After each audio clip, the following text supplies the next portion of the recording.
Love and Watches is a podcast for male and female watch lovers alike. Perpetual Girl and Ranch Racer are a watch-crazy wife and husband team bringing you the latest in news, gossip, controversy, and anything else that matters in the world of watches. We hope you enjoy the show. Hey, watch fam, this is Ranch Racer. And this is Perpetual Girl. You guys have made it to episode 19? Mm-hmm. Episode 19. If you noticed, our last two episodes were released a week apart, and we're, again, 1 week out, so we're really trying to get these out to you guys once a week. Can't promise that it'll happen all the time, but... life does get in the way sometimes. Life does get in the way, but we're having fun recording. We are really excited about this episode because it's all about you guys. We solicited some questions from you on Instagram and basically said anything was fair game. Didn't even have to be about watches, but we wanted to kind of share your questions with everyone else listening and then answer them on the air. We got a lot of questions. We did, so and you didn't put your phone on mute. It's on our list to do. Uh-huh. My alarms will go off too, so... So anyway, we thank you so much for all your questions. Unfortunately, I don't think we'll get to all of them. Actually, I know for sure we won't get to all of them today, but we will definitely be doing this again. This is really fun for us because it gives us that chance to interact with you guys kind of in a live way, at least on the air, so you guys can all hear each other's questions. And sometimes we learn things too, because, for sure. We're all learning. It's all a process. Yep. So... really excited for this one. We've been looking forward to it. And again, if we don't get to your question today, don't worry about it. We will get to it in the next episode that we'll be doing a little bit down the line. But we only have so much time. So we really wanted to put a lot of thought into these answers so they will extend probably a little bit. They won't be like super quick answers. But I guess I wanted to kind of start off with the fact that I'm really enjoying our new recording location here in the craft room, which initially I wasn't sure if that was going to work out, but it's got a lot of good natural light and just goes to show you that you can use your spaces in your home for just about anything. Yeah, well, plus we get to face each other. There's more space. Yes. We can see each other, which is great. We're That's not having to turn our heads. difference. And, I'm lucky I get to look at my beautiful wife the whole time we're recording, which is awesome. But, it's way better layout. So, and we're actually, once we clean up in here a little bit and I get a couple more mics, we could actually start having in-studio guests, which would be really cool. Yeah. Because right now we're just doing our guests over Skype. So speaking of guests, we've got a lot of good feedback from you guys on our first two shows that had guest interviewees on. We had a great time doing those. So first one was we had our buddy Machek, who runs the Red Bar Sacramento Watch Collectors Group. And then last week we had Terry Williams from Toxic NATOs, which we got tons of great feedback on that episode. It was a lot of fun. Terry's a great guy. That could have been a 3-hour episode. Oh, easily. It probably was because we chatted for maybe 20 minutes just before we even hit the record button. And then we probably talked another half hour after. So it was probably 2.5 hours total on the phone with Terry. It was really fun. He's the kind of guy that you wish lived closer so you could just hang out. Yeah, I would totally hang with Terry. He's really cool.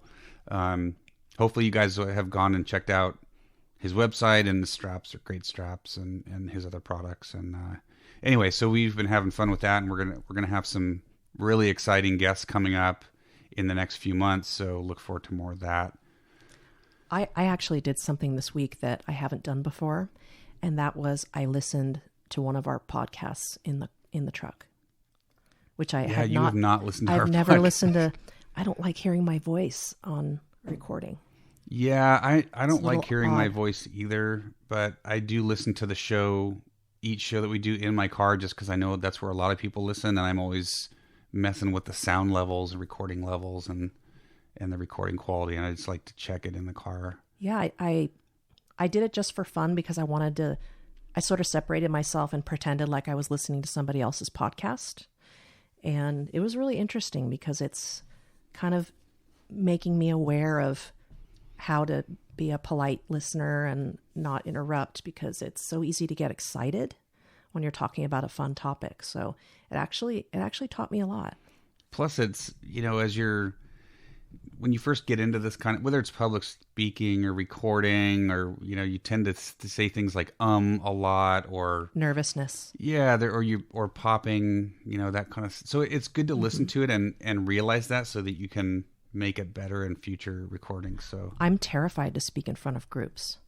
Yes, terrified. I don't but mind. I love this. Yeah, I don't mind speaking in front of groups, and I love doing this, but You're really good at that. It is good to listen to yourself, right? Because you can be critical of how you sound. So, but anyway, that was fun though. To listen to listen to us talk about cool. things. So, so before we get into the questions, we'll do our normal wrist checks and all that stuff. I did want to cover a couple of news items. The biggest one probably was just announced this morning. So we're recording this on Tuesday, the 8th of January, in the morning. And this just came out a few hours ago that Omega has announced it's re-releasing the original 321 chronograph movement, the first movement that was tested by NASA and certified by NASA. I think it was in the Ed White version of the original Speedmaster. So why is this significant is that to for me? the Apollo program? Yeah. So, I have mixed feelings about this, to be honest with you, because I have a feeling that the watches that get this movement are going to be horrendously expensive. Probably 10K plus, maybe even 20K plus, who knows? And I just don't, I'm a little bit wary of these manufacturers continuing to look back at history rather than moving forward. Now, Omega, give them credit, they have the coaxial movement, so they definitely are on more of that technological advancement. Yeah, they're not just constantly re-releasing things, although they do it a lot. The significance of the 321 is that it was a column wheel chronograph, and I'm not going to get into all the differences, but versus the one that followed that, which was the 861 and eventually the 1861, same with like the Valjoux 7750, those are cam actuated.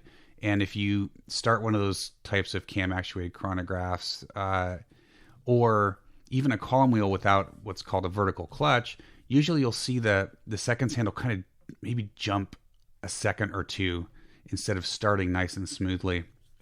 Whereas a column wheel chronograph with a vertical clutch is very smooth, but even without the vertical clutch, the column wheel just has a nicer feel to the start-stop pusher.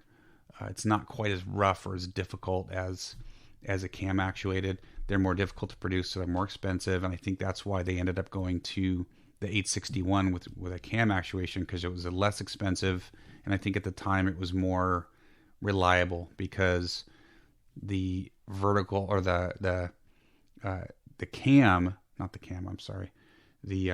column wheel, which kind of looks like a castle turret, with on the corners of an old style castle. That'd be something nice that you could put on the website for us to look. Yeah, I could probably do it at some point, but I'm not familiar with it. It has to be very precise. You can't have any burrs or imperfections. If one of the turrets, one of the vertical things on the turret breaks, then the chronograph's not going to function properly. So anyway, that was big news.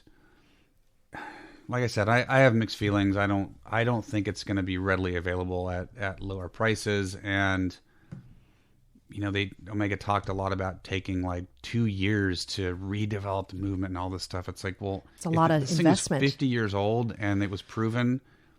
Number one, why did it take 2 years? Number two, they created a specific department to work on this, which is why I think it's going to be very expensive. And it'll probably be in some very rare, limited edition 50th anniversary Moonwatch models this year.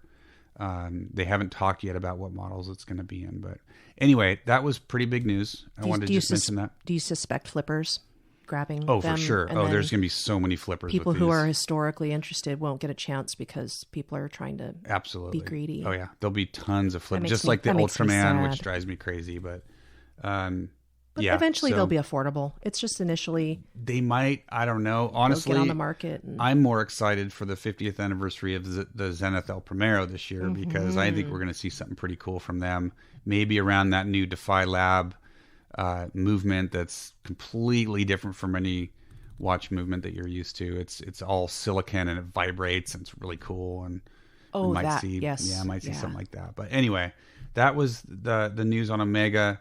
The only other watch news really that was any significance, watch news has been terrible. There's just nothing coming out. This is a slow time of year before SIHH and Basel. Well, yeah, and that's why the next item, I think you're going to talk about the Cartier. Cartier has released the blue dial. On the Santos. Mm-hmm. Just the large, correct? Just the large, which means you get the date. So it's a nice looking watch. I mean, if you like the Santos but weren't big on the silver dial, then hey, or white dial. Sorry, white dial. I was kind of surprised to see that, and I think maybe they're looking at trend.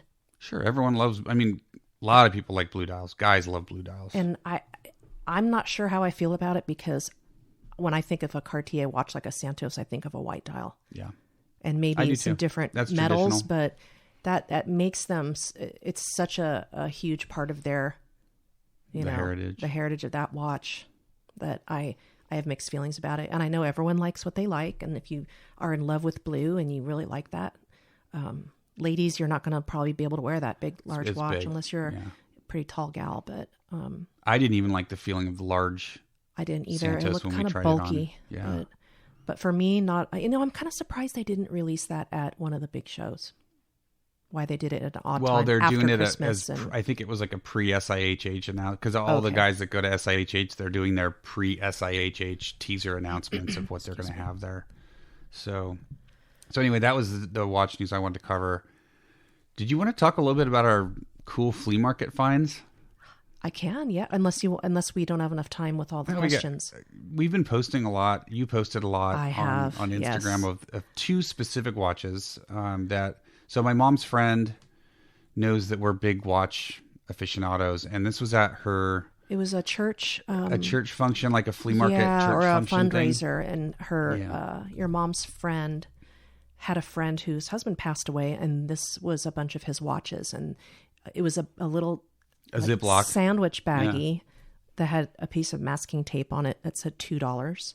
So right away I grabbed it and started digging through. Yeah, because my mom brought it over and it's like, hey, Carol got you this for you guys. And yeah. So right away I found so basically for $2 for 9 watches, each watch is what, 23 cents? Yeah, and there was 2 watches that were really kind of unique in here. Most of them were broken.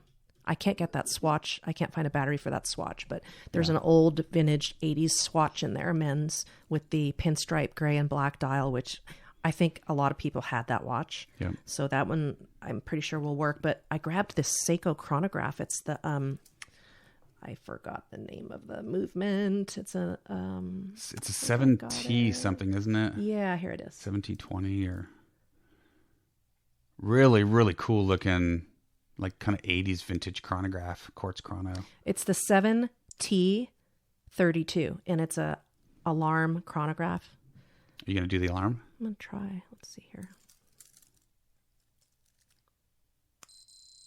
That's your little warning. There it is. Super cool. I mean, there you go. Still needs a little work, but when I pulled it out, it was so dirty, and I thought the crystal was destroyed. It looked all crazed on the top, but you took it apart, and then we kind of worked on it with some Dawn soap in the ultrasonic cleaner, and it came out looking so good. Like 5 cleanings in the ultrasonic. The water was black. It was disgusting. But someone had really loved this watch. Her husband had really worn it, and everything seems to work on it, except now one of the pushers isn't working. But this is just a really smart-looking watch, and it's so much fun. I love alarm. I love alarm watches. And that pusher is my fault because it was working before I took it apart, so I need to pop it open, and something's misaligned, I think. Yeah, something's not connected, but it's a date and alarm, and I think it's probably about 36 millimeters, would you say? Or 38? Probably 38 to 40. Oh, I don't think it's that Shoot, big. I don't have the calipers here, but... Yeah, it looks really nice 38, on it. And 39 maybe. You can see the sunburst dial now. So that's a fun one. And those are going for... I think $50. $50, like not functioning on eBay. So for 23 cents, that's a pretty good deal. And then the other one is a little Bob's Big Boy restaurant with the Big Boy on it. And I had pulled the crown out to move, the time, and I set the time, and I was kind of fiddling with the crown a little bit. And you asked me to put a battery in it. Yeah, because I didn't want to push the crown because I thought, it might be jammed. So I asked Ranch Racer to put a battery in there. He comes walking out. He's like, oh my gosh. He's like, this is a mechanical wind. So it's working. It's keeping really, really good time. It's keeping phenomenal time. Yeah, it's an like old perfect. mechanical hand wind from the 70s. I don't know, but it says Swiss made on the back. 60s or 70s, I think.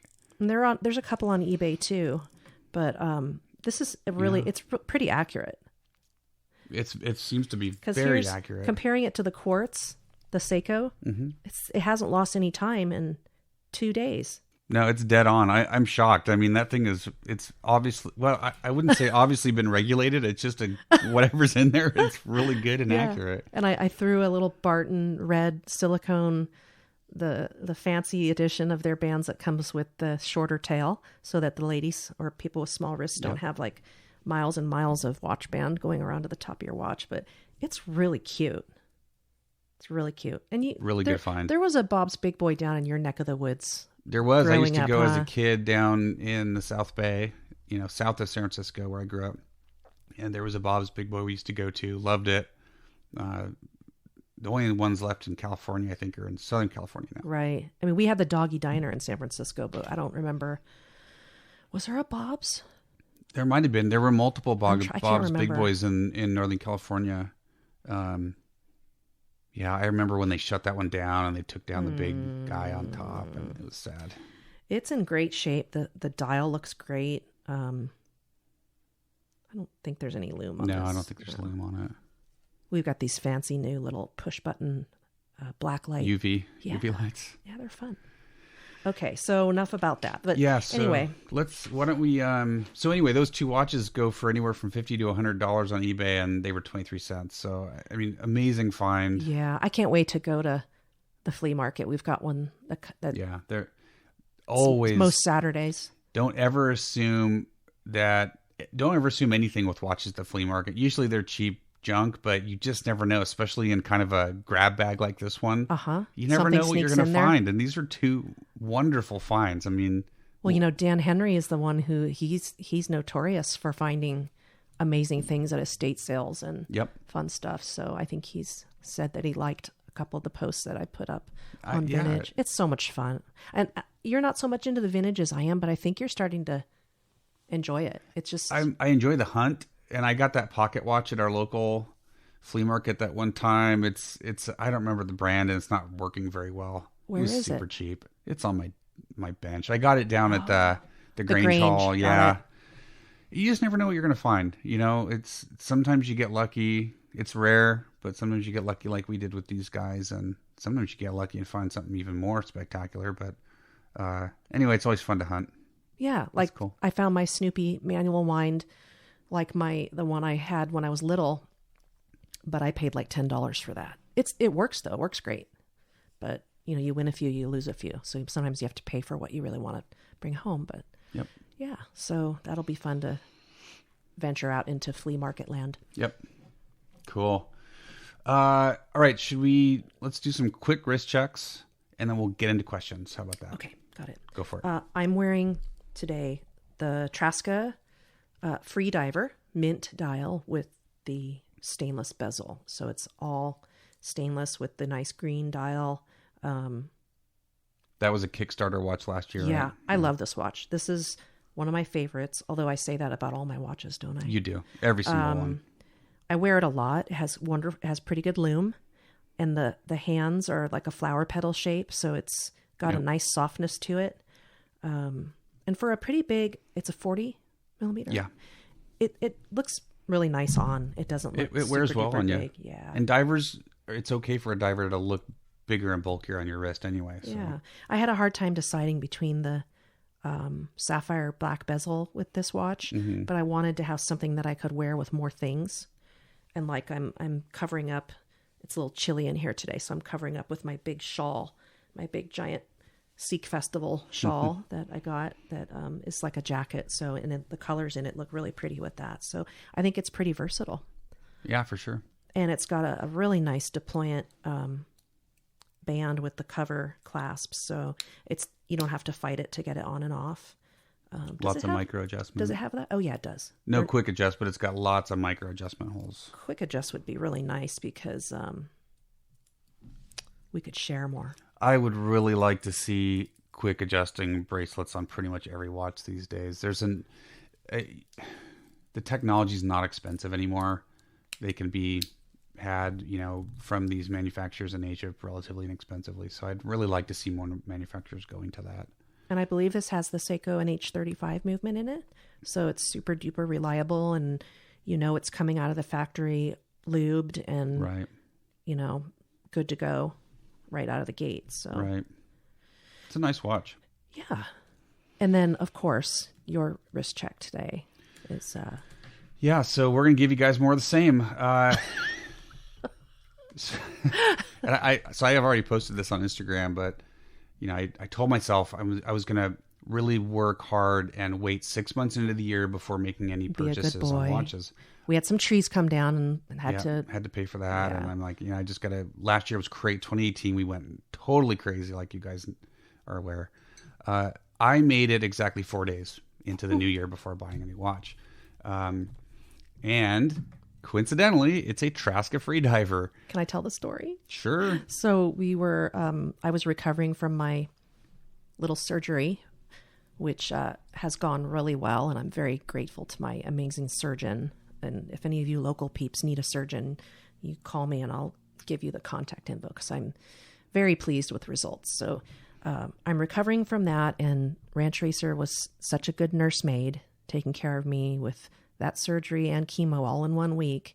I saw a story on Instagram. It was just last week. Yes, just a few days ago. They released it. Yeah. And it said, gray dial black bezel, only 10 left. Ding, ding, ding.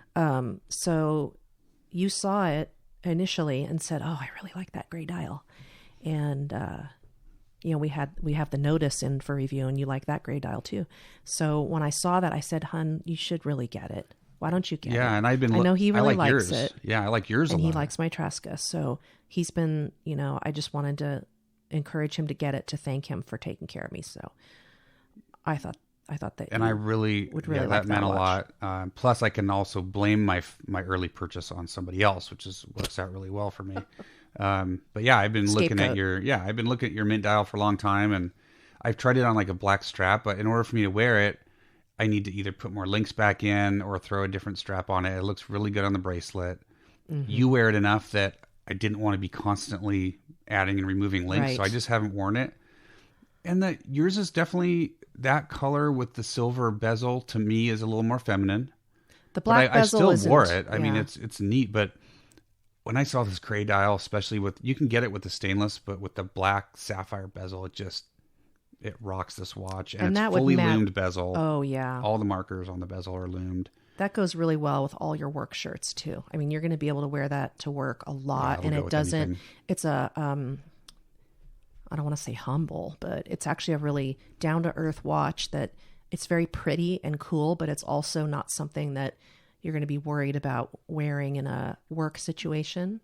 Like in front of a customer or something. Yeah. Or you don't want to be distracting someone with your watch kind of thing. Yep. But it does have, that bezel's beautiful. It's shiny and it's really, nice. Yeah. Let's see if I can get mine here too.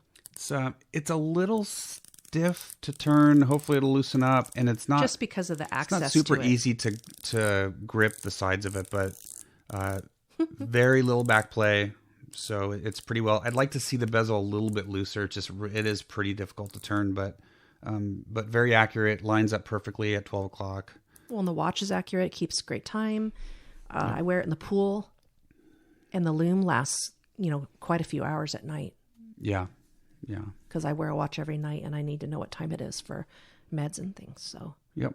I love them. I think they're beautiful. Yeah, there you go. Our wrist check was the identical watch, different colors. Yeah. So. And even though when mine was, they had a little issue with not being able to do a specific coating on the actual bezel, I have no scratches on this bezel. And I wear this all the time outside with my critters, and I don't see a single scratch. So I think it's high enough quality steel that I don't think it made a huge any difference. Yeah. So. Yep. No, great watch. So Traska Freediver. Thank you, I Traska. think there might still be some gray dials left. I don't know if they have any with the black sapphire, but I think there might still be gray dials, and they've got the mint dial, black dial. Yeah. So just a Was there a white? I don't know. I'd have to go look at the website. It's Traska. I think it's traskawatch.com. Let me look real quick. I can look when you roll us into the next.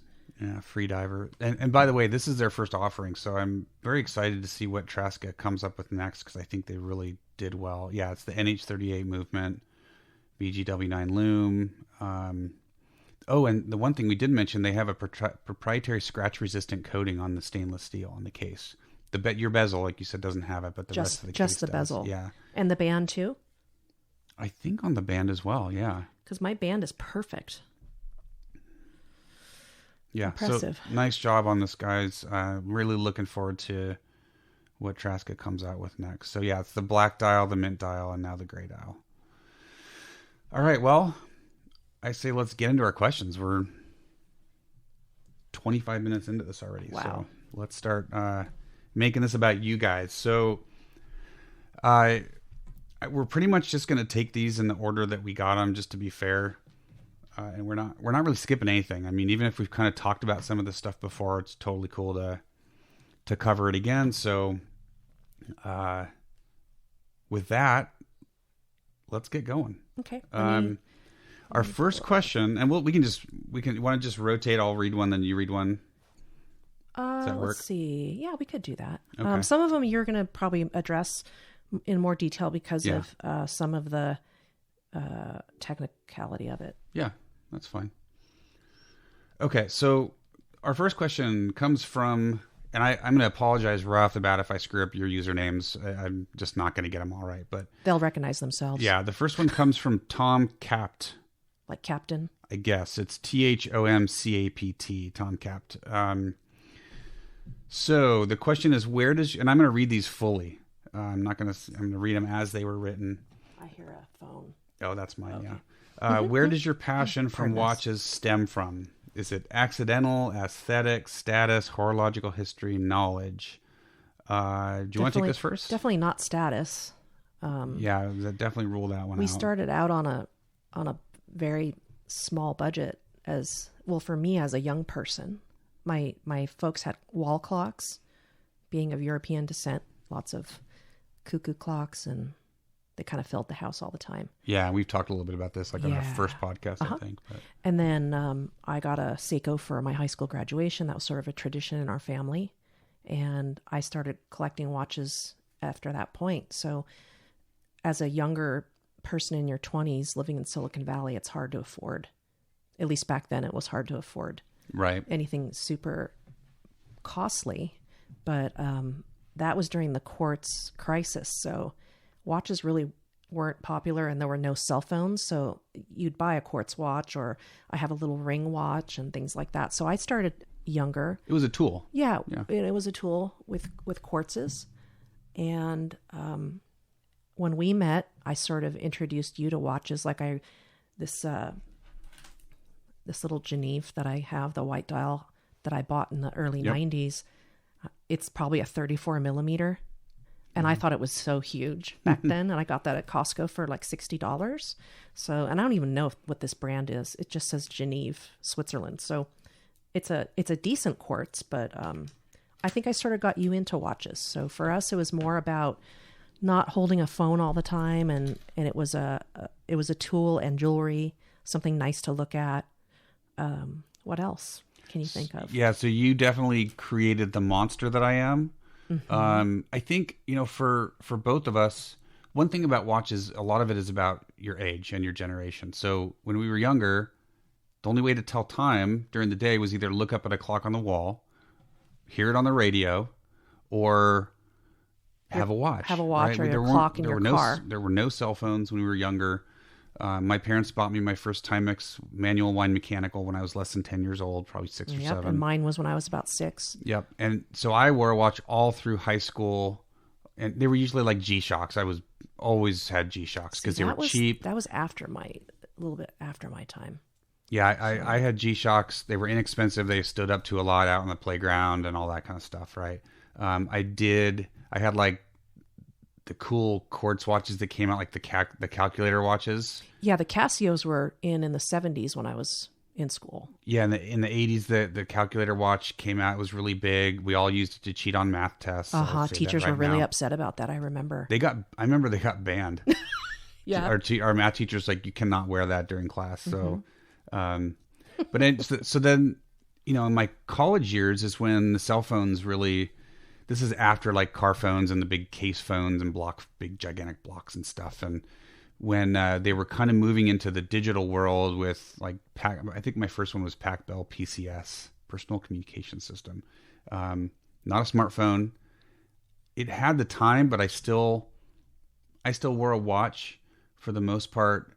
When I stopped wearing watches was probably about the BlackBerry era. So out of college, you know, in my mid-20s, and I just stopped wearing watches because your BlackBerry told you what time it was. You had your email, all these sources of time, right? And then we got into Apple iPhones and Androids and all the smart technology. The time is everywhere. So I stopped wearing watches. It's funny listening to this because I had a typewriter in college. There were no cell phones. There weren't even really computers. I because you were 4 years ahead of me. 5, yeah. Five school years. So there is some difference, but for me, it was more college when the phones really got popular. But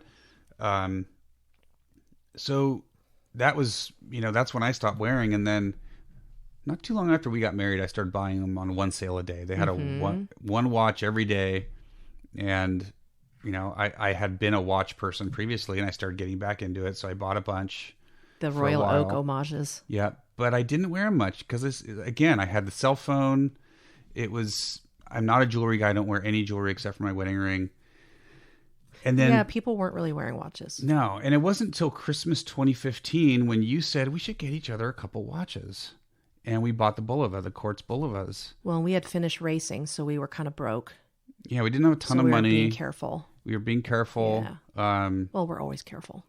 We try. We try. And that's what really started. And I started reading all the blogs and all the forums. And we started writing. Started writing for Wristwatch Review in 2017. And yeah, it just kind of snowballed from there. In terms of what we look for, I think everyone that buys watches is making purchase decisions based on aesthetics, right? If you don't like the look of something, you're not going to buy it. So aesthetics definitely drives our decision making. Build quality, right? Quality. I'm big on the history. I love horology. I love the mechanics. I love vintage. You love vintage, yep. So it's a passion like anything else, like being passionate about cars, or there's people. We have a listener that's very passionate about pens, writing instruments, right? He collects writing instruments. So you can be passionate about anything, but for us, I think, I think our true passion for watches stems from aesthetics and just the mechanics and the history and sometimes uniqueness, and just getting away from technology too. I think is a big part of it for us. You know, is relying less on the technology. We're not into all the home assistant. I don't like things listening to me all the time. We're not into that. Right. We don't have any of those in the house. No smart And even appliances. with the Instagram, we're trying to keep on top of our accounts because there's 3 of them between all 3 of us. Yeah. And we're trying to stay connected to questions and things, but we even find that we have to have some, downtime, screen time, because you end up too much. So I like to leave my phone in my purse, and that's why I like to have a watch. Yeah. And I just, all day, every day, I'm always looking down, and I just love the look of timepieces. And we change watches frequently during the day. Yeah. I might wear 2 or 3 watches in one day. So yeah, I think we answered this one pretty much. And our collection is really all over the place, ranging from my gold tone $11 Chinese Casio homage, an homage of a Casio, and up to my birthday watch, which is the Datejust. So yeah, that was my 50th birthday, very special. So we wanted to do something which was kind of a grail as a kid for me.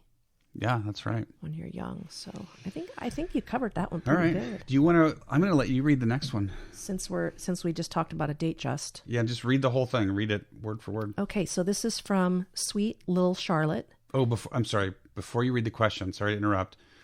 Just a little funny story there. So sweet little. We got the question over Instagram from this user, and then it was funny because I read it, and sweet little Charlotte. So I'm thinking it was probably a female listener, and then he responded he texted again over Instagram. Yeah, and said, "Oh, hey, by the way, this is an account that my wife and I share. I'm a dude." He said something like, "I'm a 37-year-old dude" or something. So it was kind of funny. So we had a good laugh on that. But anyway, just aside. Okay.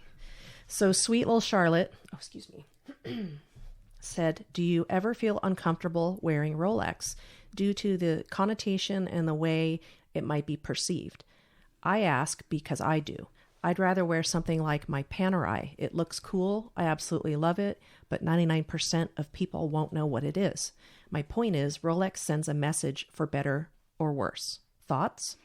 Boy, that's a really good question. Great question. It's also a loaded question, but it's a great question. We've talked about it a lot. We do own Rolexes, and we talk about this quite a bit. And we have pre-owned and new, about half and half. Yeah.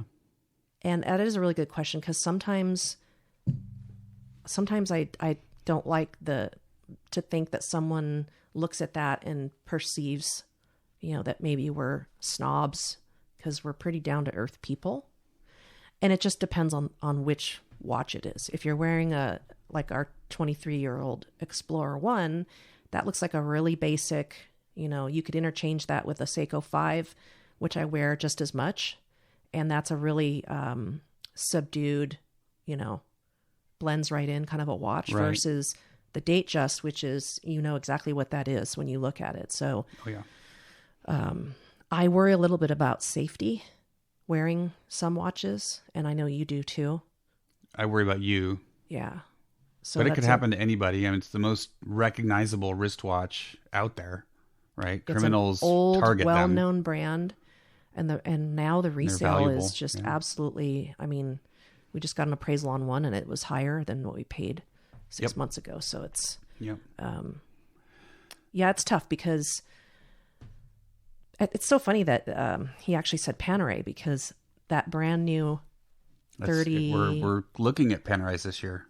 What is it? 30. The 38. Well, you're looking at the 38. I'm looking at the 40 or 42. It's match. The Luminor Duo, the white dial. So we were thinking, that might be a really fun anniversary thing, because I don't think a lot of people know what that is. No one would really know. It'd be like, oh, that's a cool watch, and it's probably more. Some of them are probably more than a Rolex, but people don't know that. So part of watch collecting is we do like brands like that you can appreciate the craftsmanship, the history, and you're not going to just be wearing something that looks like back in the 70s and 80s. Movado was the same way.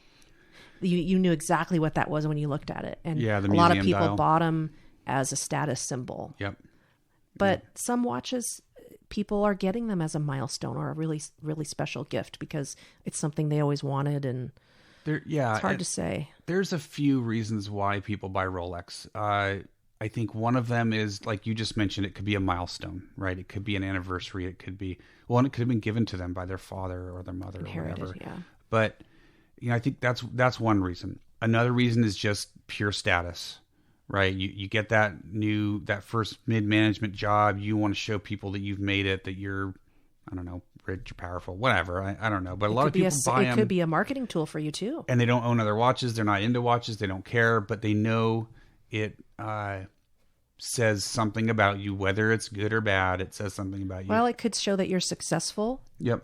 But it also could be, and here's the word I love, the affectation. Right. That you're trying to look like you maybe are very successful and have a lot of income, but maybe you're living in a dumpy little place, and you just have this watch to make people think that you're more than what you are. Yeah, and that you're paying for in installments every month on a 7-year loan, right? I mean, so it could be anything. It could be anything. Our reason for buying Rolex was actually kind of interesting, because we had some Swiss friends that went back to Switzerland, and they knew we were into watches. He's like, what can I bring you? And of course I said, you can buy me Rolex, right? Jokingly. Because he was going on a tour of the factory. Yeah, we had looked at some Rolexes, and I knew about the brand. I totally appreciated the brand. I knew the history. really, really like the history behind the brand. I think it's a wonderful brand. And he brought us back the latest the catalog. And you started looking through it and wow, I never realized that the number of offerings, how pretty these things are. Well, the stainless, growing up, all I thought was like the ones you get in Tijuana that are all gold, Datejust, or diamonds, or fakes, very flashy type things I think of that you kind of can't wear every day with your jeans or your grubby boxer shorts, right? But then I came across those new 34 millimeter different color, the wine grape colors, which I don't think they're making anymore. I think that's what they told us at Tourneau. They were no longer making the 34s. The 34, yeah. So when I saw that, I was like, wow, it's, this champagne dial looks gold. So I've got the stainless bracelet. It gives you kind of a two-tone feel. You can wear it with any jewelry, and it's still pretty down to earth and subdued and looks very strong and durable. So for me, I kind of fell in love with that, and I'd never really seen a Rolex like that before. So yeah, and I mean, to answer the question directly, do you feel uncomfortable? And the answer is yes and no. So we talked about me being a little uncomfortable just with your safety because it's so recognizable, especially like the big two-tone Rolex Submariner that we have. I mean, it's a beautiful watch, but definitely stands out. Same with your Datejust. So in that respect, yes. But in terms of like, do I care what some stranger that I don't know thinks about me if they see me wearing a Rolex? I could care less. I honestly don't care. If they spend a few minutes talking to you, they're going to, if they're going to get to know me, a nice person. Then they're not, but anyone that just looks at me and makes a snap judgment, it's probably not someone I wouldn't want to know or hang out with anyway. So I've never really cared what people think about me in that respect. But I do have to be conscious about being in sales. You got to be conscious about how you present yourself to a customer. And what I mean by that is you don't show up in a Corvette, right? Even if it's a used Corvette and you paid less than a new Honda Accord, you just don't do it. It's just not, for me being in sales, it's not appropriate for my customers to see me like driving up in something like that. You don't want them to think that you do so well at your job. Yeah. Well, and I'm a systems engineer, so I don't make big money on commissions anyway, but I'm still on the sales side of things. So for me to show up at a customer with a big blingy Rolex, I would feel uncomfortable only because I don't know how would react to that. And so that's why the answer for me is yes or no. I don't care what strangers think. I could care less about their opinion of me. I buy Rolexes for very specific reasons because I just like the brand. The quality is unbelievable. The execution's great. Obviously, their marketing is really good. I like that they don't have these ridiculous pop star brand ambassadors. They do have quite a few brand ambassadors, but they're sporting. They're sporting, or it's a little more legit. Or I don't want to say high class, but like opera singers, and it's not like different Lady target Gaga market. And the Tudor stuff. And so I appreciate a lot about the brand. And the watches are beautiful. There's no way around it. They're well executed. They haven't changed much over the years, so they haven't. They've like consistent. You said, well executed, very consistent. But I still feel a little weird shopping in the Dollar Tree wearing one. Yeah, again, I feel kind of like a jerk. We do have to think about the situation that we're going to be in before we strap one of the Rolexes on our wrist. So I think it's a great question. I really appreciate that that sweet little Charlotte asked it, because we've always kind of touched on it but never really dove into our thoughts and feelings around it. So I guess my advice to you guys, if you get to the point where you're ready to spend more money on a fine watch, don't be afraid to look at Rolex, and don't avoid Rolex just because of some negative connotation in the world regarding Rolex. If you like it and you do your shopping, compare it to other watches. I commented on a video on YouTube this week it was a comparison video between the new Submariner, the Maxi Case Submariner Date versus the new Omega Seamaster 300. And we own the No Date Submariner, and I have tried on the Seamaster several times at our local boutique, and noticeable differences in quality and presentation and how the watch looks. The Rolex is just better, and it's more expensive, but if you walk out of your AD with a stainless steel Rolex, the value just went up, by the way. You just made money on that watch by buying it and walking out of the dealer. As soon as you buy that Omega Seamaster 300, you've lost money when you walk out of the dealer. Way, way better value retention. But that's temporarily. Well, and the market future fluctuates, but right. But in all of Rolex's history, it's done nothing but increase in value. So, but if you like the Seamaster more, then you need to buy what you love. And that's where I was going to go. Don't buy it for investment. I ended my comment by saying you can't go wrong with either of these. If you like the Omega, buy the Omega. If you like the Rolex, buy the Rolex. The bottom line was we all have different tastes. We all have different feelings and thoughts towards watches. Read everything you can, read the opinions, read the facts, and then make your own decision. Right?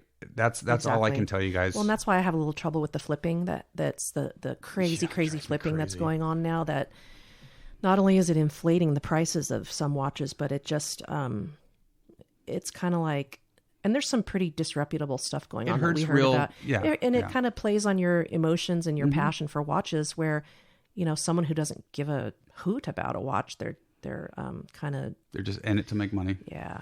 Yep. All right, I think we pretty much stomped that one to death. Should we move on? Yeah, and just a little note that if I want to go to the Dollar Tree, I should be able to go to the Dollar Tree with a Rolex on because we're frugal people. Yeah. And maybe we can afford to get a Rolex because we're frugal with our earnings. Yeah. So you also shouldn't be embarrassed. It's not a bad thing. We spent years in massive debt, paying off all kinds of debt, cars and living on the train ranch tracks. loans, and I mean, you name it. And you're in your 50s now. I'm approaching my 50s. We're kind of in midlife, right? And everyone's at a different place. And we've worked really hard to get things paid off, and we don't feel bad treating ourselves to a nicer watch. We just don't feel bad about it, and I'm not going to feel bad. I refuse to feel bad or guilty or anything else, because we're in that point in our lives where, the mortgage is pretty low, the loans are paid off, and we're saving for retirement, but we can still treat ourselves from time to time. So, and we can always sell them. And that's the thing. I don't always just buy a watch based on resale, obviously, but these price points, it's definitely something to think about. So, all right, let's move on, shall we? Yep. How are we doing on time? We're good. Okay. We're good on time. So, next question is from Rick TikTok, and Rick's question is, I love these. What do you actually quote ranch? So I'm assuming that's directed at me. And then the second question is, do you own a perpetual calendar? So I'm assuming that's so he's referencing our Instagram usernames, which are Ranch Racer and Perpetual Girl. So I'm going to take this one first, if you don't mind. Or actually, why don't you go ahead and mine's answer fast. yours? Yours is very no, fast. We do not have a perpetual calendar. Very interesting though, and very cool technology. Maybe and very someday. Expensive. Maybe someday. But no, we don't. But Perpetual is in my username, Perpetual Girl, and that's because my first Rolex was the Oyster Perpetual. Yep. So I have that on my photo for my Instagram handle. Yep. So that's why I use that. And then you can talk about the ranch, the funny farm. What do you actually ranch? I love this question. So we don't really ranch anything. We bought this place, which was a 10-acre cattle ranch here in Northern California, about 8 years ago. And we don't really ranch anything right now. We've got a lot of animals that are pets. We maintain the ranch. Yeah. Half the property is just open pasture that our neighbor I let our neighbor's cows graze on it because it keeps the grasses down. We do have plans eventually. I mean, as we approach retirement, we want to plant 5 acres of something. I'm not going to run cattle on the property. But more to the point, where did the Ranch Racer name come from? And it actually stemmed from back when we lived in San Jose in the Bay Area, and I was racing cars. And so I came up with the name SJ Racer, and I used that on, forums and social media and all kinds of different things. So when we moved up here, I'm like, well, I can't really use SJ Racer. I'm not in San Jose anymore. Mm-hmm. So I just Ranch Racer. It made sense. We bought a ranch, and I was still kind of racing on and off, and as I do today. And so that's where the Ranch Racer name came from. So, but we do have a lot of animals. We do have a lot of animals, but we don't ranch really anything.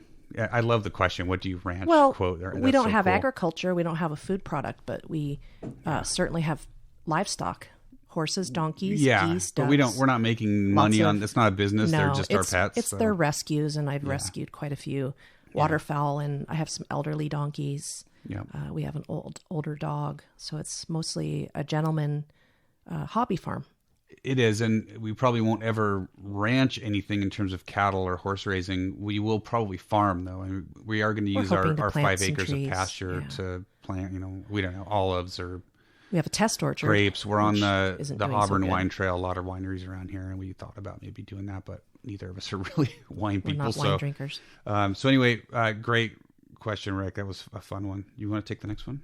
I'm going to turn that one to you because this is more your thing. Oh, okay. Okay, so our next question comes from Turn the Table Gently. I don't know what that means, but it's a very cool username.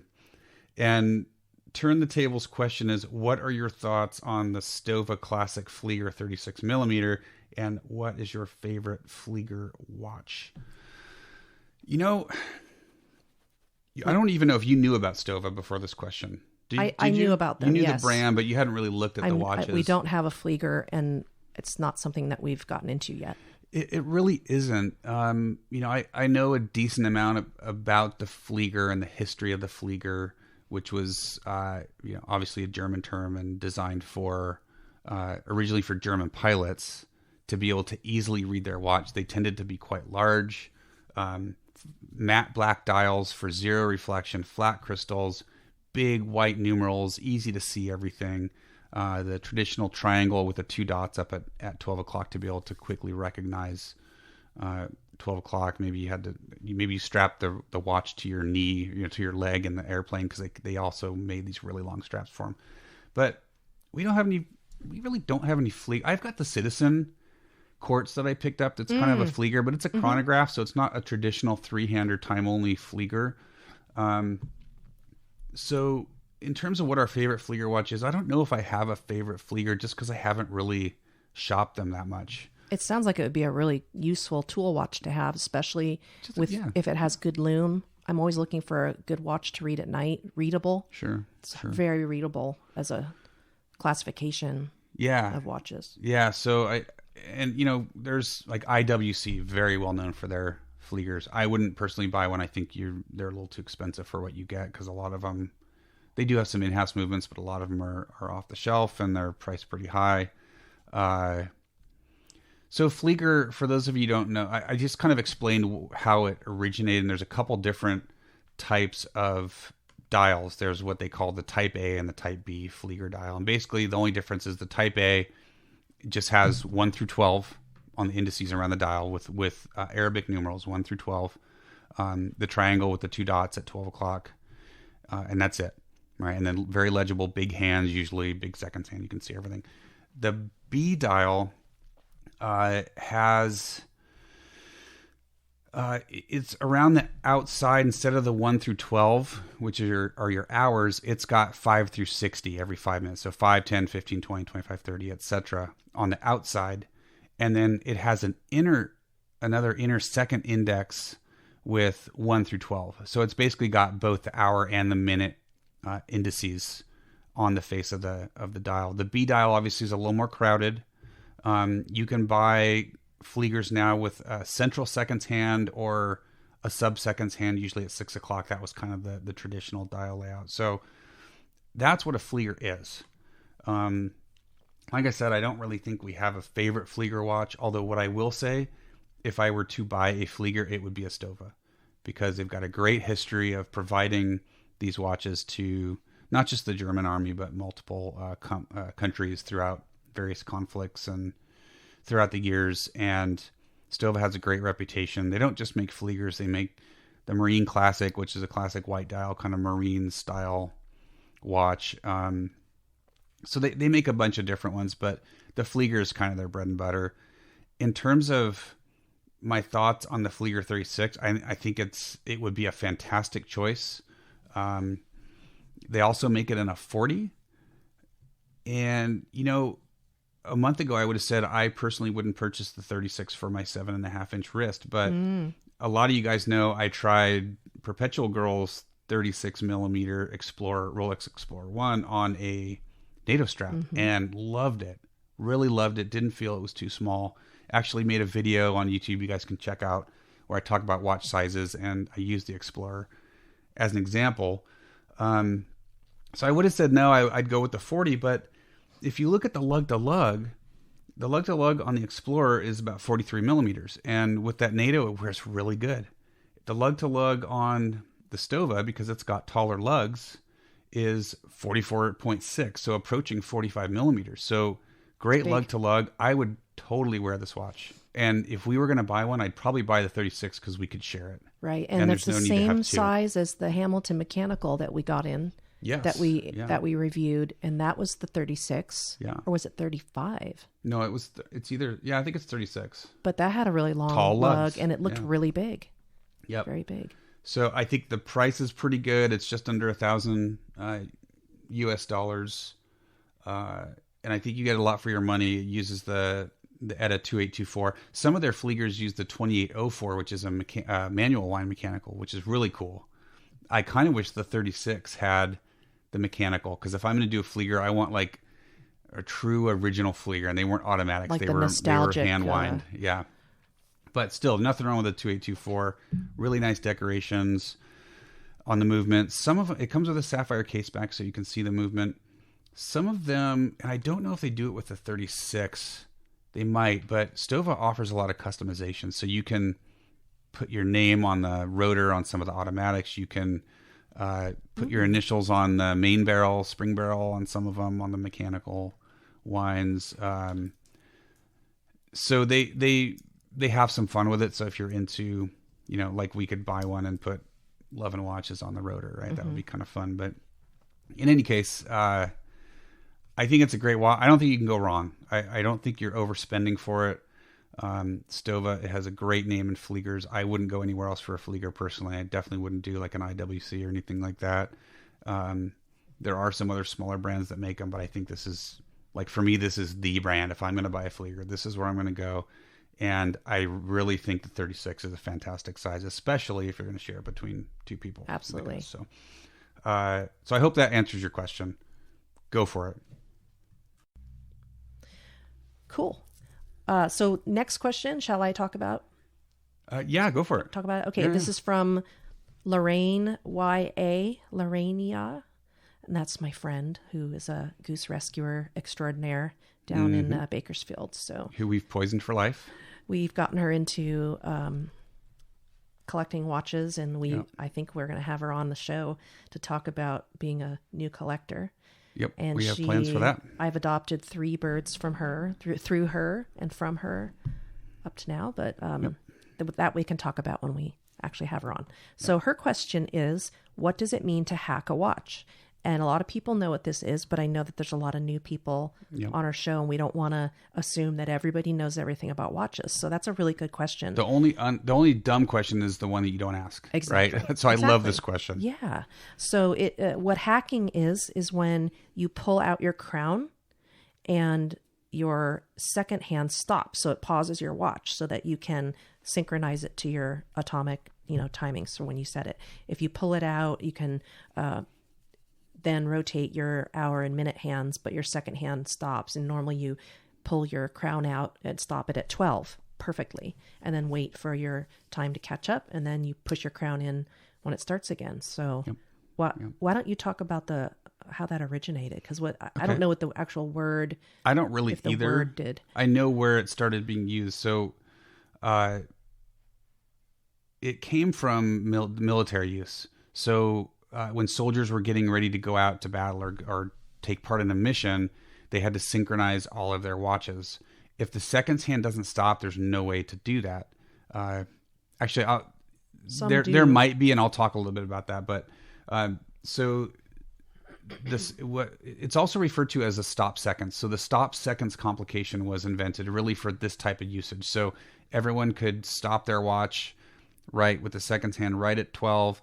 Set the time, and then they would say hack. Everyone would push their crown in, and now they're all synchronized for their mission.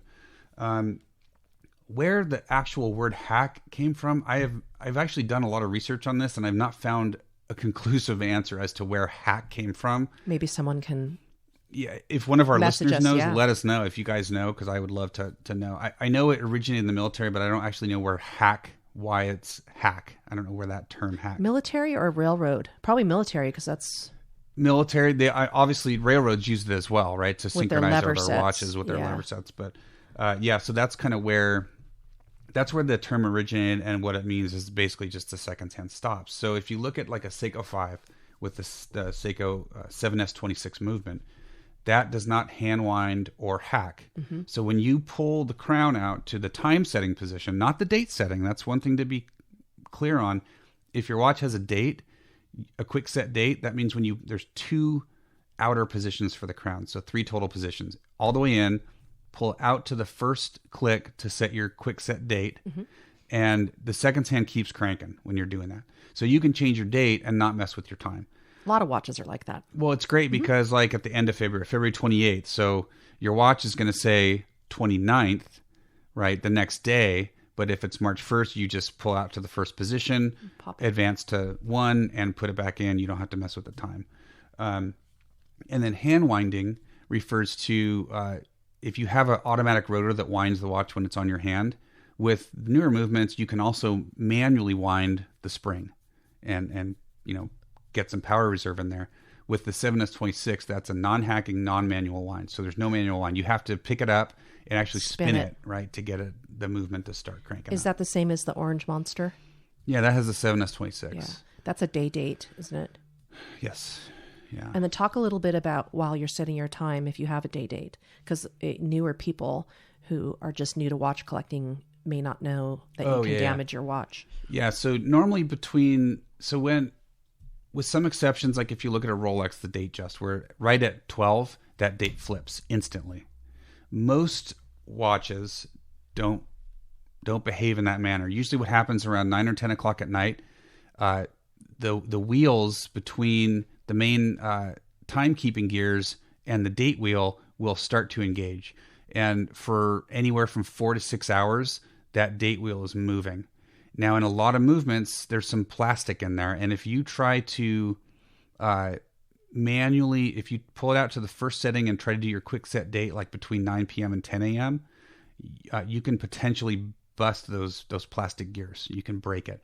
So whenever you're setting your date, I always recommend getting your main time out of that 9 p.m. to so just set it to like 3 6 a.m. o'clock, right? Yeah, set it to 6 o'clock. Get your date. So usually set it as the day before, and then you pull out once your seconds hand reaches 12. You hack the watch, and then you wind until you get to the next day. So now you know you're at AM, You're and then actually you set flipping your own time. Yep. Yeah. So it doesn't matter if it's 6 p.m. or 6 a.m., right? You just set it to 6. Yeah, it doesn't matter. You just want to be out of that 3 to 9 range. And I know this. I'm just bringing it up theoretically, Yep. so that everyone can understand if it's something new to you. Yeah. You just want to be out of the 3 to 9 because you don't necessarily know if the watch has been sitting. You don't know if it stopped in the PM or the AM, and if it's between 9 and 3, make sure you get it out of that range before you do the quick set date, just to make sure you don't bust any parts in there. And some watches have buttons like the Omega Speedmaster. I'm not sure how your manual one is. Yours is a no date, right? That's a no date. Okay, so mine has the date. Quick set push button. And it's got a little push button that I can use a little wooden toothpick for, which Yep. is really nice. Yep. So those are pretty cool. The one thing I also wanted to throw in here was something called 0 seconds. So some higher end pieces have something called a 0 seconds complication. And what that means is you don't have to wait for the seconds hand to get all the way around to 12 o'clock. If the seconds hand is anywhere, when you pull the crown out to time setting, it automatically snaps back to like 12 a o'clock. minute repeater. Well, not necessarily like a minute repeater. It just, you don't have to wait for it. There's a gear mechanism that automatically snaps the seconds hand to 0. Reset like a chronograph. Exactly. Except it's doing it with the main timekeeping seconds hand. So it's kind of cool. You don't have to sit there and wait for it to get to 12 and then quickly pull your crown out to make sure you get it right at 12. If you're, anal about such things. I Which love kind learning of am, new things. So some higher end watches have something called a 0 seconds, which is different than a stop seconds. Stop seconds is just your basic hacking seconds hand stops when you pull out the crown. 0 seconds complication is when it actually snaps back to 12. My quartz powered Bulova Precisionist does this. So when I pull out to time setting, the seconds hand, rotates around smoothly to 12. It doesn't snap back because that's not mechanical. It rotates around. I think some of the G-Shocks do that too, don't they? Probably. Wouldn't surprise me. It's easier to do with quartz, obviously, because there's no mechanical complication in there doing it. It's just a program. Yeah, it's just the IC, the integrated circuit just says reset it to 0. So anyway, great question. Thank you, Lorraine. Thank you, Lorraine. Hopefully we cleared that up for some other folks that maybe didn't want to ask a question like that. But remember, the only dumb questions are the ones you don't ask. So, and I learned something too. Yeah. So we're going to ask for more questions. We're not going to get to all these. We are going to ask for some more because we're probably going to just do a second installment because this is really fun for us. So I think we have time for one more, and then we're at over an hour. Life is getting in the way. Let's do one more, and then we really apologize if we don't get to your questions. But we will. We have decided we're just going to do another episode next week, part 2. So we're going to get to all of our questions. So last question for today. This comes from Aggressive Timing Habits, which I believe he is local in Northern California here in San Francisco area. Another my old great listener and follower on Instagram. And haven't you met him at Toppers? I don't think so. I don't think I've met. Oh, that was unexpected. I've never and I've never really revealed who I am at Toppers. I've told like maybe one person, but anyway. So Aggressive Timing Habits asks, "What is the next Grail for you two?" You want to take this first? Sure. Well, I guess as far as Grail, I have different definitions of Grail. Like, what's an affordable Grail, and what's a completely what is unobtainium? Yeah, like attainable versus I will never own. Right. Yeah. So, I think affordable Grail, something I really like right now is the Panerai 30. You like the Luminor Duo 38? Yeah, 38. The white dial. I really like that. I wish it had the sandwich dial on it. It does not. No, it has the painted. So I still am not sold on it, but the size is right. And by the way, when PG says affordable, we understand that may not be affordable for everybody. Correct. For us, it's attainable. Yeah, it's attainable. But, things will be sold, and, everyone's got their own budget restraints, and sell something to, I recently sold a watch, so we're kind of finding what we really like, and we're enjoying them, and then selling them if we don't enjoy them, and let someone else be blessed with it. So, someday that would be, I'm sorry. Sorry to interrupt, but so you did obtainable. And then another category, maybe obtainable someday, probably unrealistic, and then totally unobtainium. Yeah, and then maybe 60th birthday kind of, or 50th wedding anniversary or something. Yeah. And that's the, of course, the Royal Oaks. What is the RE2? Is that a realistic RE2? That's the Rolex Explorer 2. Oh, gotcha. Okay. That's one that I've been looking at because I just love that dial, and the GMT. I've bought other watches like it, because I love it so much. So that style I think would be really wearable for me with the white. Mm-hmm. Like if this Traska were a white dial with the stainless bezel, that would be kind of like an homage to that. Totally, yeah. The new one I think is going to be too big for me because it's a 42. With the maxi case, yeah. It's a big watch. It's got the orange GMT hand, but I'd love to have a GMT watch that's a little smaller. And I know the older Rolexes are smaller, but right now Rolexes are out of control. The 5-digit is a 40 millimeter. It would fit better on, and it's not the maxi case, so yeah. But again, I don't have to have it. I have plenty of wonderful watches, so we're just kind of letting life happen and getting through all the damage of the winter. And a little more unrealistic is like the Gerard Perregaux Laureato. Or you have Royal Oak down here, and the too. Royal Oak, the Audemars Piguet. Those are just gorgeous, and probably not something I could wear around with a pair of jeans and doing chores in. Well, if you don't have like diamonds or anything like that on Correct. it, you totally could. It's a sport watch. They're both sport watches. So that's two there that might be really amazing someday. And then, so unobtainium would be the Jacques Drouot bird watches that have like the peacocks with the moving. You've talked about those. Some of the special. Van Cleef and Arpels watches that have just a crazy, enameled, jeweled flowers and birds, and all these animal related things are just so stunning. And I'd rather have something like that than, even though I like it, the rainbow gold Rolex. That's more gaudy than something I'd That thing's wear. crazy. Yeah. It's really nuts. And my sister-in-law and I always talk about like, look at the rainbow jewels. It's so beautiful. And it is, but I couldn't wear it. It just wouldn't, Right. it wouldn't work on me for my personality and my, buying watches. People always wonder like, and this is another topic we want to talk about is how do you buy someone a watch? And we've talked a little bit about it, but you can't just go out and buy any watch for anybody. You kind of have to think about what their job is, what their personality is. What are they doing all day? Are they into feminine things? Are they into masculine things? Do they like big watch? I mean, there's so many things. It's like buying a car, buying clothes or shoes. So, I don't know. Those are two. So how about you? Okay. So the first question I asked myself was, do we really have grails? And I guess we do. There are watches. There's a couple for me that are definitely grails. And not to interrupt, but some grails, they don't have to be $250,000. No. Like I Maybe really $500. I really want a moon watch bad. Yeah. And I don't care if it's a quartz. Mm-hmm. I really want a moon watch. I want to know when the moon's going to be full. Yeah. Moon phase. I'm sorry. Yeah, moon phase. The Speedmaster's the moon watch. Come on, lady. I know. And they make a Speedmaster They do a moon phase. moon phase. But it's huge. Exactly. So I'd like something that I could wear that it's going to tell me when the moon's going to be full. So I know when it's going to be nice to be outside in the summer. But I digress. All right. So before we wrap, I'll give you guys my grails. And I'll be quiet. I'm sorry. No, it's all good. It's all good. I get excited. So there's a couple for me that I've always really liked that are pretty pricey. It's not, they're at least double what we've ever spent on a watch. More than double what we've ever spent on a watch. More like triple.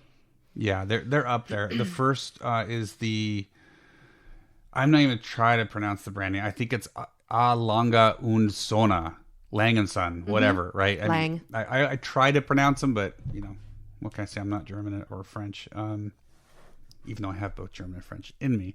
Anyway, to digress, the Lang one, Longa one. Love it. I've always loved it. I'm a big fan of the asymmetrical dial, the big date up in the upper right hand corner. You've got your sub dials. It's so iconic. And I would love to own a fine German timepiece. Having said that, I don't really have a place I could wear it. I don't dress in suits. Yep, that's the one. So sub-seconds down at like 4:30, 5:30. It's not an overly blingy. It's not, but it's very dressy. It's not blingy, dressy. But it's very dressy. And I really don't buy dress watches much anymore.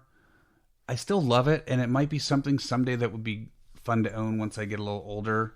I just love the layout, and then you get into like the moon phases, and they're just beautiful, beautiful I sure watches. liked that Detroit one that you did the hands-on review. That was the new moon phase. Yeah, that was. I love that. I'd like you to own that someday. I kept comparing that to like Patek. It's got the very complicated dial, and yeah, that was a stunner. Yeah, but for me, not to digress. Sorry, the Longa one would definitely be a grail. I just don't know if I'd buy it, only because I don't know how much I'd be able to wear it. I just don't know if I'd have enough opportunities to really get my money's worth out of a used. Yeah, even used, they're like 18, 20 grand. Right, and it'll be sitting in your safe. Yeah, and that's not, if something's just sitting, then we consider selling these days. So that's one. I'm also gonna throw the Royal Oak out there. I do love the look of the Royal Oak. Just the basic 3-hander, not the chronograph or the offshore or anything like that. That's just the ultra thin, very cool. So love the Royal Oak. Again, probably not something we'll ever be able to afford. We might. I mean, we could sell a bunch of pieces and buy these, but there's not, in terms of our pieces that we would make decent money on, I don't know if I'd want to sell any of them. So we're more of the type of having more watches that cost less as opposed to having a one watch grail, which I've seen a lot of people who do have a really, really small collection, but they've got like 2 or 3 just out of control, beautiful, expensive pieces. And there's nothing wrong with that either. But we just happen to really like the unique and the variety and having some, variety. We like the differences. And yep. All right. So I've got one more and then we'll wrap. Okay. This would, if I bought one when they first came out in stainless steel, would have been. Oh, I think I know what you're going to say. I could have pulled it off. I'm not a huge fan of the new titanium cased one. These are all limited editions, like 99 or 100 pieces. And then he's got some different versions of it. Some of you may laugh, but I know a lot of the guys out there love this thing. I know PG just doesn't do it for especially considering the cost. But I love this watch. It's just so fun. It's the Konstantin Chaikin Joker. Konstantin Chaikin Joker. It's a moon phase. It's a moon phase. It basically looks like a Joker's face. Beautiful guilloche. I mean, gorgeous. All hand work. It's stunning. It's really an amazing piece. It's not an in-house movement. It's got a module on it. I believe it's based on an ETA, but then there's a custom module for the moon phase and for splitting the minutes and the hours. So the stainless steel, I think when it was released in 2017 was like $7,500. And basically the two eyes the pupils are the hour on the left and minute on the right. So it gets all these crazy, goofy. cross-eyed and looking in all different directions. It's totally goofy. And then the mouth, with a tongue that moves from left to right is the moon phase. And she just hates it, guys. I don't know what to tell you. I hate it. I just find it not practical because, and I'm sure people disagree with me, but if you're going to spend that much money, I don't know. You wouldn't do it on the clown face. I wouldn't, because I mean, I love it. I absolutely love it. It's not something you can wear all the time. Maybe it's a guy thing because pretty much every practical guy collector that I know loves it and yearns for one of these things. A lot of really wealthy guys on Instagram wear it too. Yeah, well, and a lot of guys that have reached to be able to buy it. Again, I'm not a fan of titanium in general, and the titanium is like 12 or 13,000. Which, by the way, guys, these are all sold out, so it's a moot point. Unobtainium. Yeah, it is. Even though the stainless steel, from a price perspective, is something that we could do. I mean, it's basically the same price as the Submariner that we recently purchased, but you can't. They're all sold out. You can't find them. If you find one on the secondary market, it's gone up in value because they're so sought after. I'm hoping he brings back another version with a stainless steel. If he does, and it's affordable, I would probably sell a watch or two to buy. That's how much I like this thing. I kind of wish he would bring one out that's a little bit simpler and more on the level of something you can afford.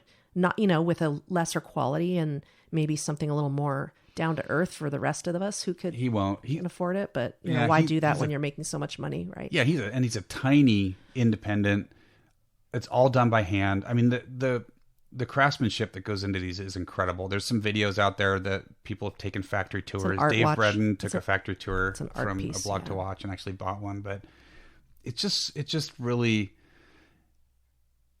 it's high horology in terms of the mechanics, but it's almost like, hey, I'm going to buy a kind of a more expensive watch, but I refuse to take this hobby too seriously. I'm going to have fun with it. It's very, very tongue-in-cheek. It's super tongue-in-cheek, but it's just so well done. I just love it. I have to say the band that has the necktie on it is pretty funny. Oh, yeah, at the bottom. It's and funny. Then the bezel has playing cards around the edge, because it came from the Joker playing card. So it's got playing cards, it's kind of along the same line as those skull watches that cost a fortune too. Yeah, a lot of different skull watches. Yeah. I'm a big skull guy, but I didn't have any. There's not really on my grail list. There isn't one that I just really love. I thought you loved that skull, the one that's shaped like the skull, the female designer. Fiona Kruger. Yeah. Those are awesome. They're all sold out too, the smaller ones. I wouldn't get the bigger one. Very expensive. It's not like something you could go to a formal. No, I'd love to meet Fiona someday though.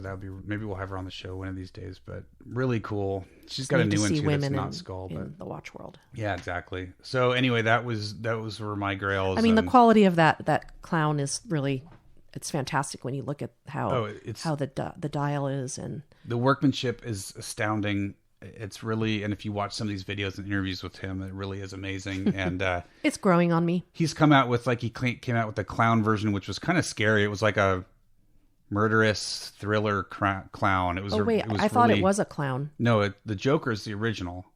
Then he came out with a limited edition that was the clown, which looks kind of scary, like from a horror movie. Then he came out with a one-off for a customer that looked like a pumpkin, a jack-o'-lantern, which was in 2018. Halloween. So he's done some. Oh, he did one with it looked like Dracula. That was super cool. Yeah, that's the pumpkin. The pumpkin. He did one that looked like Dracula with the teeth at night when you got to PM, the teeth would lower out of the top of the mouth over the moon phase. It was super cool. So those are the kind of things. That's all hand done. All those modules, making those teeth move up and down. That's all custom work in there. So neat watch, neat line of watches. Fingers crossed. Yeah, that's the clown. Fingers crossed he'll come out with something that, again, in stainless, that still is similar to the original Joker, because that is a watch I would jump on. If I had to sell something afterwards to cover it, I would do that. But rare opportunity, like I say, doesn't make many. So those would be my 3 girls. All right. Let's wrap this up. Okay. Again, guys, if we didn't get to your question today, we will really apologize, future, but we will answer them. So we're just going to do a round 2. And if more questions come in, we'll do a round 3 if we have to, but we didn't want to just kind of blow through these with quick answers. We really want, because you guys took the time to send them in, we really wanted to take the time to answer them and really talk about each one. So if we didn't get to your question today, we will get to them on the next show or the round 3 or whatever. And if you haven't sent a question into us yet, please do so. You can email them to admin@loveandwatches.com. You can DM them to us on Instagram, but if you're not on Instagram, just email them. Definitely get those questions in. In terms of wrapping up the show, just one thing I wanted to put out there, that it seems that I have a lot of followers that follow my Perpetual Girl account, but some are not following the Love and Watches account, and that's where we're doing a lot of the updates for podcasts and different programs. We did our giveaway there. Videos and things like that, and I can't really cross post too much, or else I get shadow banned. Yep. So in order to communicate, I get punished. So we want to make sure that everyone's following the Love and Watches. Slapped down by Instagram. If we do any kind of a giveaway, we want to make sure everybody's following both. So because I don't want to kill my personal account, because it's mostly watches, and it's almost 100% watches. So we're kind of doing a little bit of all 3 of us. We don't want to. Well, we post like what we're wearing for the day. Those go on our personal accounts. The Love and Watches is very geared towards the show and towards what we're doing on YouTube and like you said, giveaways and upcoming podcast announcements. So definitely Reviews. Follow Love and Watches on Instagram. We do have a Facebook site, but it just automatically updates when I do the website post. We're not focusing on it right now. I've never looked at it. Yeah, maybe at some point we'll do it. If there's someone out there that really thinks we need to be on Facebook, definitely reach out to us. Let us know. If we do more on it, though, I'll probably look for some help, because I just don't have time to do it. There were some data breaches on Facebook lately, so we're kind of nervous about that. So that's that. Check out the YouTube channel. We're definitely growing subscribers. If I posted every week, I know we'd get more subscribers quickly. I think once we hit 100, we could do live streams, and live streams is something that we're thinking about for the future. You guys know what we look like now. So we might be doing some live streams either on Instagram or YouTube, excuse me. So look for that. Check out our videos. I just did a really fun one on watch sizes and what to consider when looking at dimensions of watches, and if you think they might look good on your wrist or not. So definitely check that out. And as always, I just want to thank all of you that have stuck by us as we've got this thing off the ground and gotten to know a lot of you, and just, you guys are a watch fan. We love it. Love you guys. Thank you for sticking with us with the show and for following us on Instagram and engaging with us. And we're just having a great time. So yeah, who would have thought?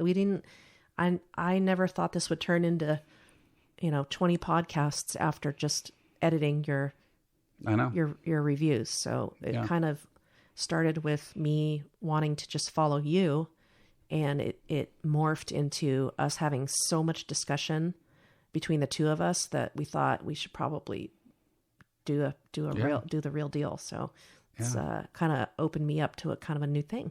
It's been a ton of fun, and now we really.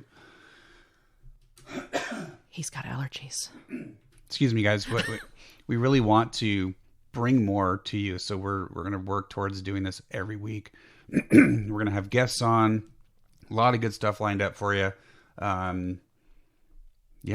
definitely review us on iTunes. If you listen, I think most of you guys listen on iTunes. Please get Spotify, maybe. Or Spotify. Get in there. Give us a 1 through 5 rating on the stars. And if you've got a few seconds, give us a quick review. Let us know. Also, always happy to take topics. I had one of our listeners suggested a topic this morning that we've kind of chatted about. So definitely always open to topic suggestions from you guys, because we want to deliver what you want to hear. It's one thing us just talking about something we care about, but let us know what you want to hear about, and look for some exciting stuff coming up. Maybe some collaboration with another podcast out there. Who knows? And like I said, we got the guests coming on, just all kinds of fun stuff. So, one thing I wanted to mention, I'm not going to say yet what the prize is, but for those that have been regrammed through the end of 2018, we are going to be having a drawing for a prize for you guys, for a giveaway. So that's why I keep harping on everybody on Instagram. Make sure you're tagging us at Love and Watches and using the hashtag Love and Watches, because we haven't quite decided on the frequency yet. It could be every 3 months, every 6 months. But we will be doing giveaways for those that get regrammed. So make sure you're tagging us for a chance to get regrammed, and you're going to be in with a really good shot, because we only do anywhere from 1 to 3 regrams a week. So your chances are going to be pretty good at winning the giveaway for our regrams. So definitely tag us and use the hashtag, and you'll be in it for a shot at winning something. So next couple podcasts and on Instagram coming up here in the next couple weeks, we're going to let you first rounders know what you're going to be in with a shot at winning. So I think that's it. Are we good? I think we're good. Let's wrap this, because I got to go to work. Yep. And I have to let some really noisy birds out. Yep. So guys, as always, thank you for listening, and we will see you guys for episode 20. This is Ranch Racer and Perpetual Girl. Have a great day. All right. Hang loose, guys. We'll talk to you in a week.